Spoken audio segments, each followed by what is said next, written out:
नमस्कार, मैं मोहम्मद आसिफ और आप देख रहे हैं एसपीएन 9 न्यूज़। महाराष्ट्र में मचे बवाल के बीच अब सबसे जो बड़ा और अहम सवाल है, वो ये है कि आखिर अब एकनाथ शिंदे करेंगे क्या?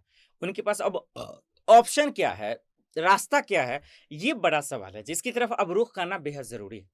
चलिए समझते हैं कि दरअसल जो है अब एकनाथ शिंदे करेंगे क्या? देखिए सबसे पहला सवाल ये है कि एकनाथ शिंदे जो शिवसेना से बगावती तेवर अपनाए उन्होंने, उद्धव ठाकरे से जो है बगावती तेवर अपनाया, तो पहले तो ये समझ लीजिए और जान लीजिए कि वो बिना प्लान के उन्होंने ये कदम नहीं उठाया। उनके पीछे बहुत बड़ी ताकत लगी हुई है और इसीलिए उन्होंने पहली बात ऐसा कदम उठाया। एक बात यहाँ हुई। दूसरी बात जहाँ वो गए, यानी कि अपने विधायकों के साथ जहाँ वो गए, चाहे वो सूरत की बात हो, गुवाहाटी की बात हो या फिर गोवा की जो बात कही जा रही है।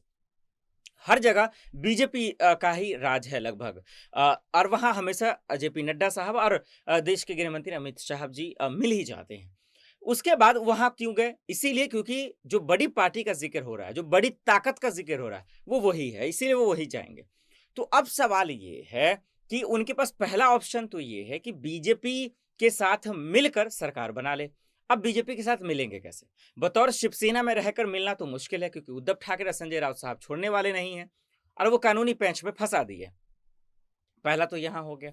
दूसरा बात कि अगर वाक़ई में उनके पास विधायक है, तो पहला ये है कि शिवसेना के साथ वो मिल नहीं सकते हैं। मतलब होकर शिवसेना में रहते हुए वो बीजेपी से गठबंधन तो कर नहीं सकते क्योंकि उद्धव ठाकरे ऐसा होने नहीं देंगे।